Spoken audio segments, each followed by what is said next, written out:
Hi, this is Valon. I wanted to make a series where I could see how I progress through my voice training, and so this is what I came up with. Every day, I'm going to do a little bit of voice training, um, and I'm going to read through a chapter of the book.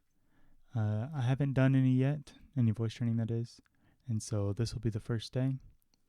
We're going to be reading through Brandon Sanderson's Misborn.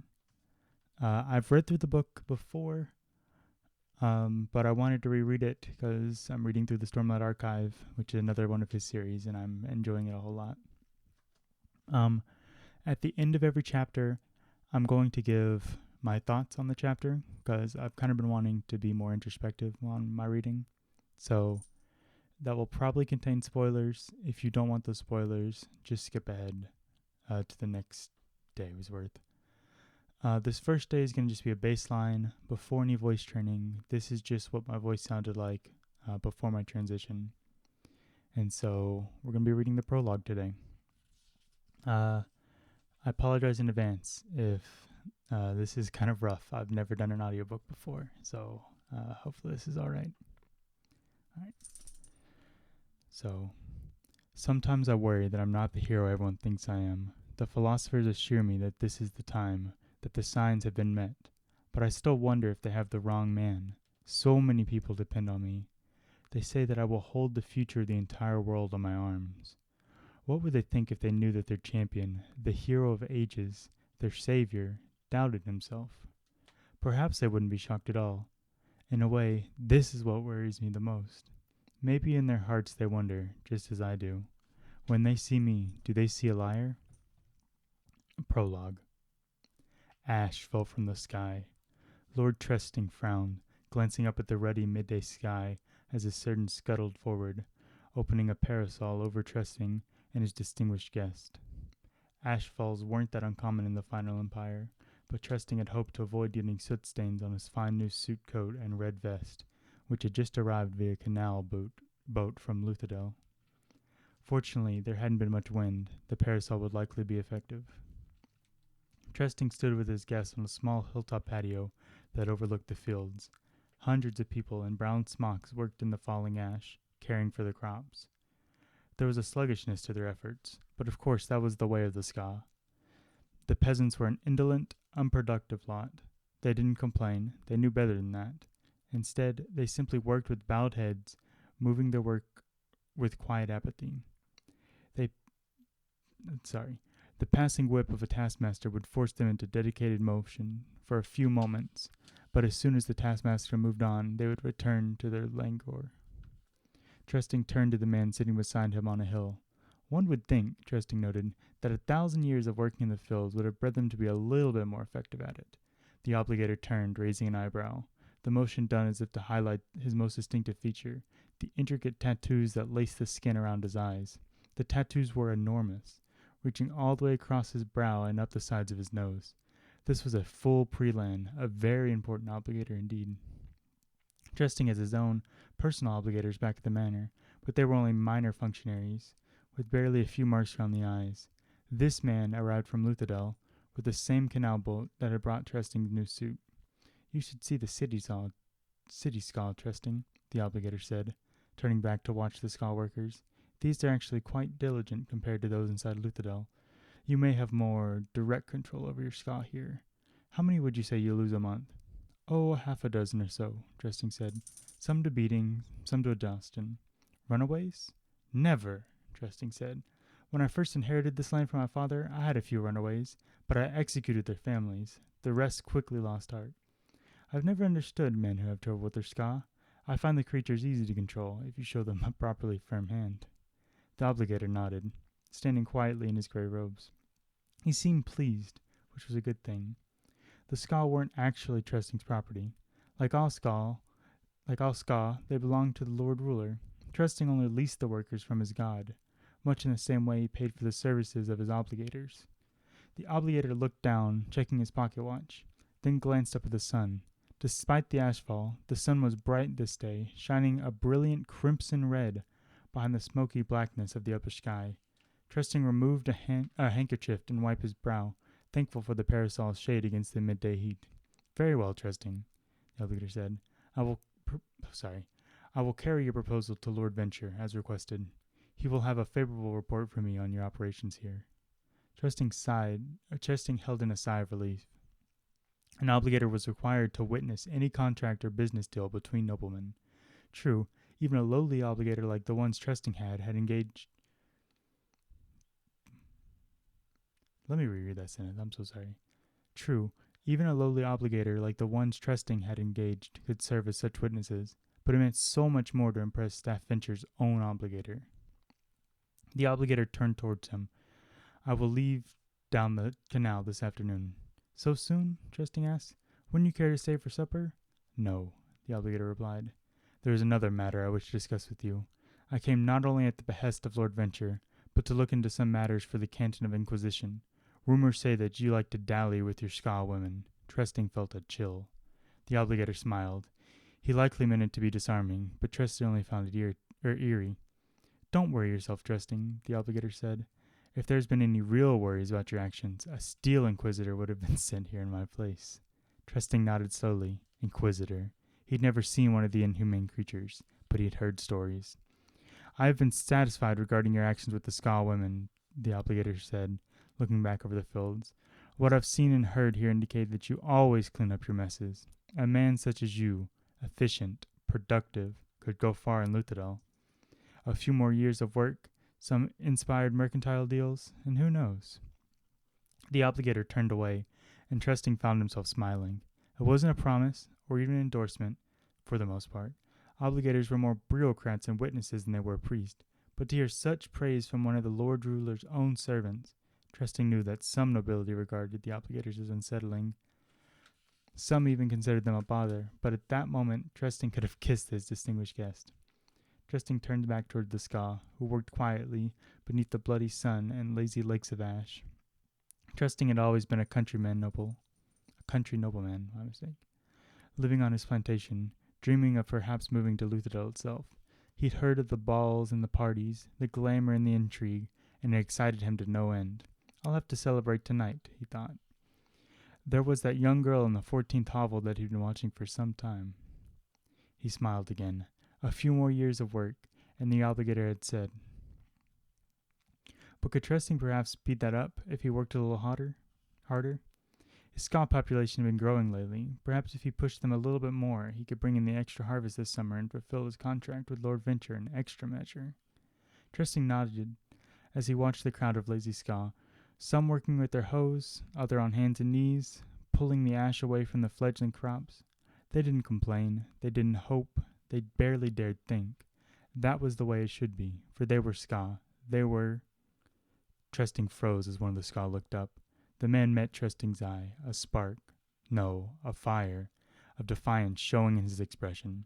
Trusting had never seen anything like it, not in the face of a skaa.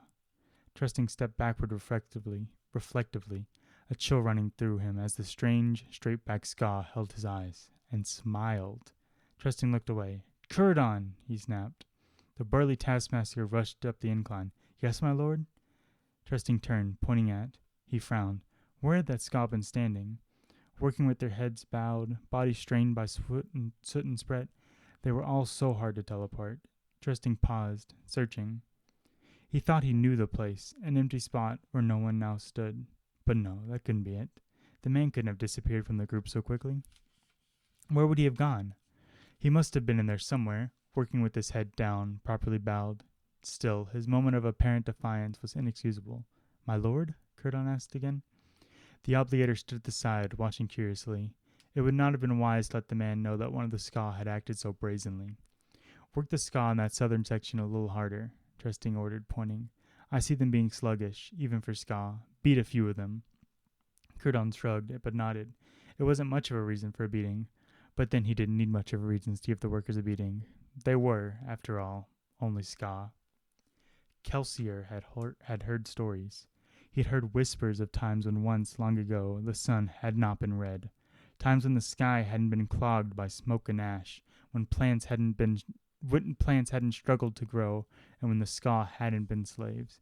Times before the Lord Ruler. However, those days were nearly forgotten. Even the legends were growing vague. Kelsier watched the sun, his eyes following the giant red disk as it crept towards the western horizons. He stood quietly for a long moment, alone in the empty fields. The day's work was done. The ska had been herded back to their hovels. Soon the mist would come.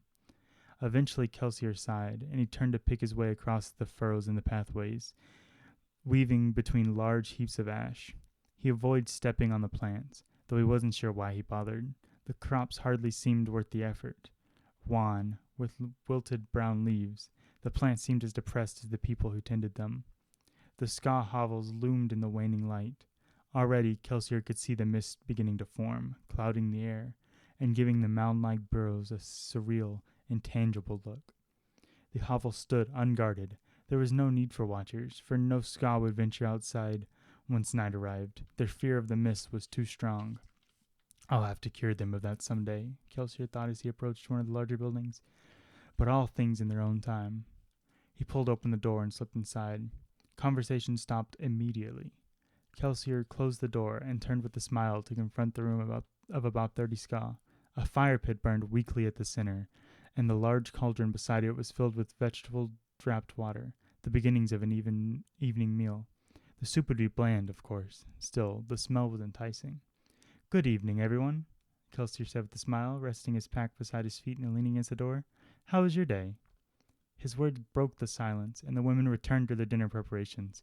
A group of men sitting at a crude table continued to regard Kelsier with dissatisfied expressions.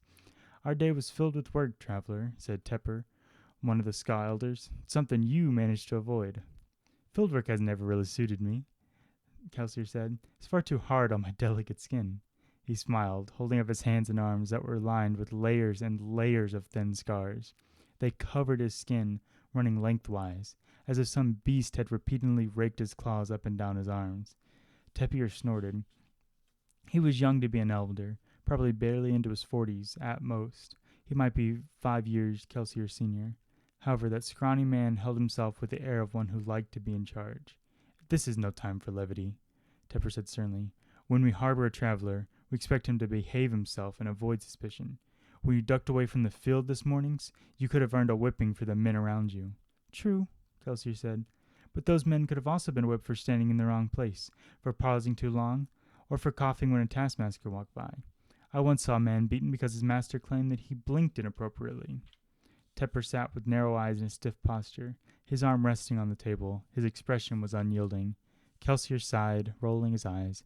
"Fine. If you want me to go, I'll be off then." He slung his pack on his shoulder and nonchalantly pulled open the door. The thick mist immediately began to pour through the portal, drifting lazily across Kelsier's body, pulling on the floor and creeping across the dirt like a hesitant animal. Several people gasped in horror, though most of them were too stunned to make a sound. Kelsier stood for a moment, staring out into the dark mist. Their shifting currents lit feebly by the cooking pit's coals. "Close the door!"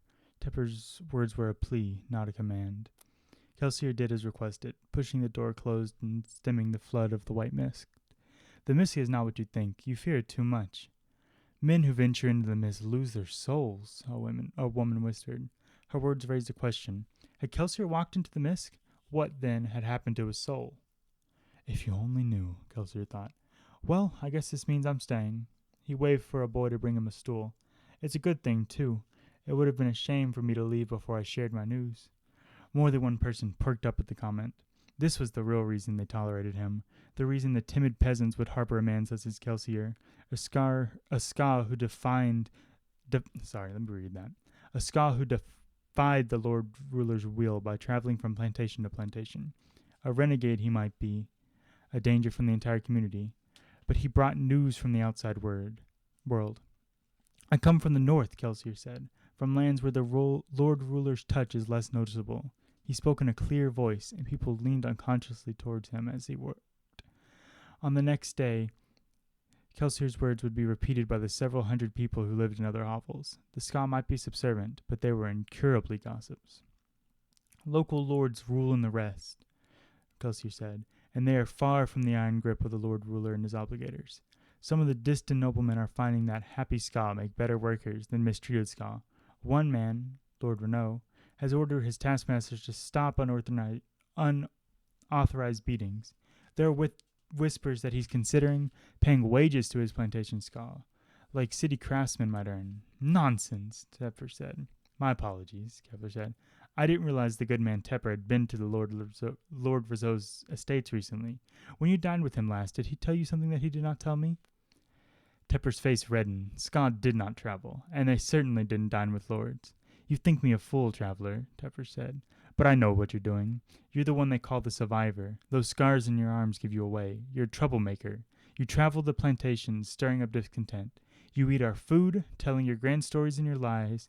Then you disappear and leave people like me to deal with the false hopes you give our children. Kelsier raised an eyebrow.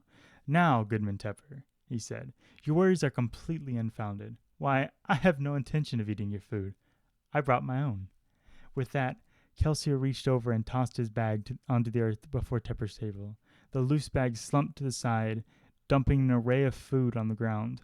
Fine breads, fruits, and even a few thick, cured sausages bounced free. A summer fruit rolled across the packed earth floor and bumped lightly against Tepper's foot. The middle-aged squaw regarded the fruit with stunned eyes. That's nobleman's food. Kelsier snorted. Barely. You know, for a man of renowned prestige and rank, your Lord Trusting has remarkably poor taste. His pantry is an embarrassment to his noble station.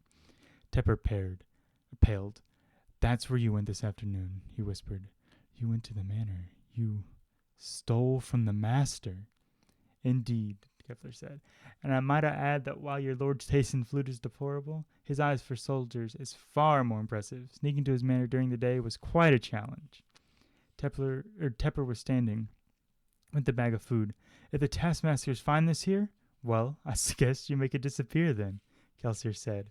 I'll be willing to bet that it tastes a far bit better than watered-down farlet soup. 24 sets of hungry eyes studied the food. If Tepper intended further arguments, he didn't make them quickly enough, for the silent pause was taken as agreement. Within a few minutes, the bag's contents had been inspected and distributed, and the pot of soup sounded bubbling and ignored as the scoff feasted on a meal far more exotic. Kelsier settled back, leaning against the hovel's wooden wall and watching the people devour their food. He had spoken correctly. The pantry's offerings had been depressingly mundane, but this was a people who had been fed on nothing but soup and gruel since they were children. To them, breads and fruits were rare delicacies, usually only eaten as aging discards brought down by the house servants. Your storytelling was cut short, young man, an elderly scholar noted, hobbling over to sit on a stool beside Kelsier.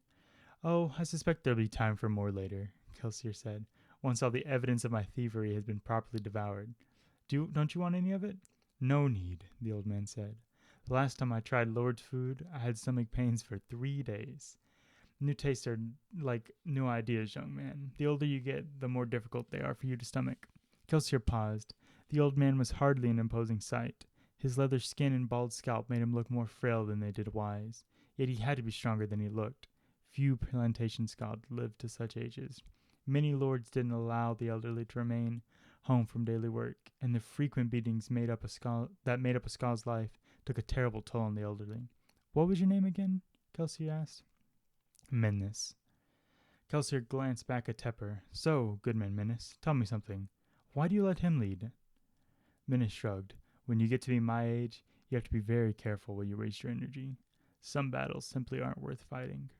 There was an implication in Menace's eyes that he was referring to greater things in his own struggle with Tepper. You're satisfied with this, then? Kelsier asked, nodding towards the hovel and its half-starved, overworked occupants. You're content with a life full of beatings and endless drudgery? At least it's a life, Menace said. I know that wages, malcontent, and rebellion bring. The eye of the Lord Ruler and the ire of the Still Ministry can be far more terrible than a few whippings. Men like you preach change, but I wonder, is this a battle we can really fight? You're fighting it already, Goodman Menace. You're just losing horribly. Kelsier shrugged. But what do I know? I'm no more than a traveling miscreant, here to eat your food and impress your youths. Menace shook his head. You jest, but Tepper might have been right. I fear your visit will bring us grief. Kelsier smiled. That's why I didn't contradict him. At least, not on the troublemaker point. He paused, then smiled more broadly. In fact, I'd say calling me a troublemaker is probably the only accurate thing Tepper has said since I got here. How do you do that? Minas asked, frowning. What? Smile so much. Oh, I'm just a happy person. Minas glanced down at Kelsier's hands. You know, I've only seen scars like that on one other person, and he was dead. His body was returned to Lord Tressing as proof of his punishment had been carried out. Minas looked up at Kelsier. He'd been caught speaking of rebellion. Tressing sent him to the pits of Hathen, where he worked until he died. The lad lasted less than a month. Kelsier glanced down at his hands and forearms. They still burned sometimes, though he was certain the pain was only in his mind. He looked up at Minas and smiled. You asked why I smile, Goodman Minas. Well, the Lord Ruler thinks that he claimed laughter and joy for himself. I'm disinclined to let him do so. This is one battle that doesn't take much effort to fight. Minas stared at Kelsier, and for a moment Kelsier thought the old man might smile in return. But eventually Minas shook his head. I don't know. I just don't know. The scream cut him off. It came from outside, perhaps to the north. Though the mist distorted sounds. The people in the hovel fell silent, listening to the faint, high-pitched yells. Despite the distance in the mist, Kelsier could hear the pain contained in those screams. Kelsier burned tin. It was simple for him now, after years of practice. The tin sat with the other elementic metals within his stomach, swallowed earlier, waiting for him to draw upon them. He reached inside with his mind and touched the tin, tapping powers he still barely understood.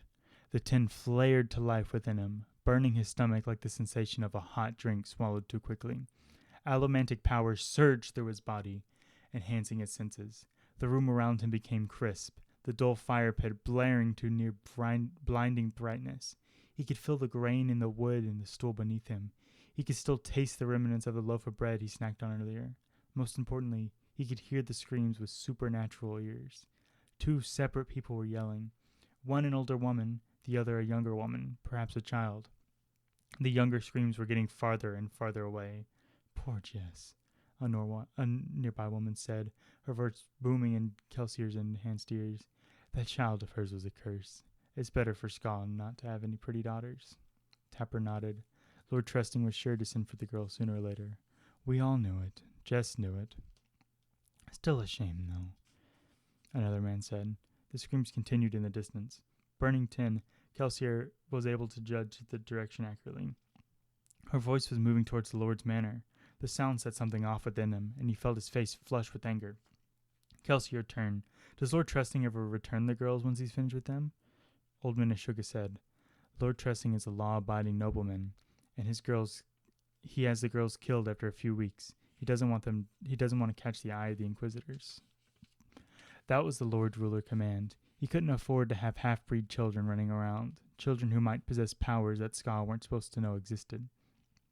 The screams waned, but Kelsier's anger only grew. The yells reminded him of other screams, a woman's screams from the past. He stood abruptly, stool toppling to the ground behind him. Careful, lad, Minas said apprehensively. Remember what I said about wasting energy. You'll never raise that rebellion of yours if you get yourself killed tonight. Kelsier glanced toward the old man. Then, through the screams and the pain, he forced himself to smile. I'm not here just to lead the rebellion among you, Goodman Minas. I just want to stir up a little bit of trouble. What good could that do? Kelsier smiled broadened. New days are coming. Survive a little longer, and you might see great happenings in the final empire. I bid you all a thanks for your hospitality. With that, he pulled open the door and strode out into the mist. Minas lay awake in the early hours of the morning. It seemed that the older he became, the more difficult it was for him to sleep. This was particularly true when he was troubled about something, such as the traveler's failure to return to the hovel. Minas hoped that Kelsier had come to his senses and decided to move on. However, that prospect seemed unlikely. Minas had seen the fire in Kelsier's eyes. It seemed such a shame that a man who'd survived the pits would instead find death here, on a random plantation, trying to protect a girl everyone else had given up for dead. How would Lord Trusting react? He was said to be quite harsh with anyone who interrupted his nighttime enjoyments. If Kelsier had managed to disturb the master's pleasures, Trusting might easily decide to punish the rest of the Ska by association. Eventually, the other Ska began to awaken. Minas lay on the hard earth, bones aching, backs complaining. muscles exhausted, trying to decide if it was worth rising. Each day he nearly gave up. Each day was a little harder. Some day he would simply stay in the hovel, waiting until the taskmasters came to kill those who were too sick or too elderly to work. But not today. He could see too much fear in the eyes of the Ska. They knew that Kelsier's nighttime activity would bring trouble. They needed Menace. They looked to him. He needed to get up. And so he did. Once he started moving, the pains of age decreased slightly, and he was able to shuffle out of the hovel towards the fields, leaning on a younger man for support. It was then that he caught a scent in the air. "What's that?" he asked. "Do you smell smoke?" Shum, the lad upon whom Menace leaned, sniffed the air. The last remnant of the night's mist had burned away, and the red sun was rising behind the sky's unusual haze of blackish clouds. "I always smell smoke lately," Shum said. "The ash mounds are violent this year." "No," Menace said, feeling increasingly apprehensive. "This is different." He turned to the north, towards where a group of Ska were gathering. He let go of Shum, shuffling towards the group, feet kicking up dust and ash as he moved. At the center of the group of people he found Jess. Her daughter, the one they'd all soon to be taken by Lord Tressing, stood beside her. The young girl's eyes were red from lack of sleep, but she appeared unharmed. "She came back not long after they took her," the woman was explaining. "She came and pounded on the door, crying in the mist. Flynn was sure it was Flynn was sure it was a mist-wraith impersonator." Good Lord, let me reread this one more time. I'm so sorry. "Flynn was sure it was a mist-wraith impersonating her. But I had to let her in. I don't care what he says. I'm not giving her up. I brought her out into the sunlight and she didn't disappear. Doesn't that prove she's not a mist-wraith?" Minnie stumbled back from the growing crowd. Did none of them see it? No taskmasters came to break up the group. No soldiers came to make morning population counts. Something was very wrong. Menace continued to the north, moving frantically towards the manor house. By the time he arrived, others had noticed the twisting line of smoke that was barely visible in the morning light. Menace wasn't the first to arrive at the edge of the short hilltop plateau, but the group made way for him when he did. The manor house was gone. Only a blackened, smoldering scar remained. "By the Lord Ruler," Menace whispered. "What happened here?" "He killed them all." Menace turned. The speaker was Jess's girl. She stood looking down at the falling house, a satisfied expression on her youthful face. "They were dead when he brought me out," she said. "All of them. The soldiers, the taskmasters, the lords, dead. Even Lord Tressing and his obligators. The master had left me, going to investigate me when the noises began. On the way out, I saw him lying in his own blood, stab wounds in his chest. The man who saved me threw a torch in the building as we left." "This man," Menace said. "He had scars on his hands and arms, reaching past his elbows?" The girl nodded silently. "What kind of demon was that man?" one of the skulls muttered uncomfortably. "Mist-wraith," another whispered, apparently forgetting that Kelsier had gone out during the day. But he did go out in the mist, Menace thought. And how did he accomplish a feat like this? Lord Tressing kept over 24 soldiers. Did Kelsier have a hidden band of rebels, perhaps? Kelsier's words from the night before sounded in his ears. "New days are coming." "What of us?" Tepper asked, terrified. "What will happen when the Lord Ruler hears about this? He'll think that we did it. He'll send us to the pits, or maybe his cloths to slaughter us outright. Why would that troublemaker do something like this? Doesn't he understand the damage he's done?" "He understands," Menace said. "He warned us, Tepper. He came to stir up trouble." "But why?" "Because he knew we'd never rebel on our own, so he gave us no choice." Tepper paled. "Lord Ruler," Menace thought. "I can't do this. I can barely get up in the mornings. I can't save these people." But what other choice was there? Menace turned. "Gather everyone. Tepper, we must flee before the word of this disaster reaches the Lord Ruler." "Where will we go?" "The caves to the east," Menace said. "Travelers say there are rebel Ska hiding in them. Perhaps they will take us in." Tepper paled further. "But we'd have to travel for days, spend nights in the mist."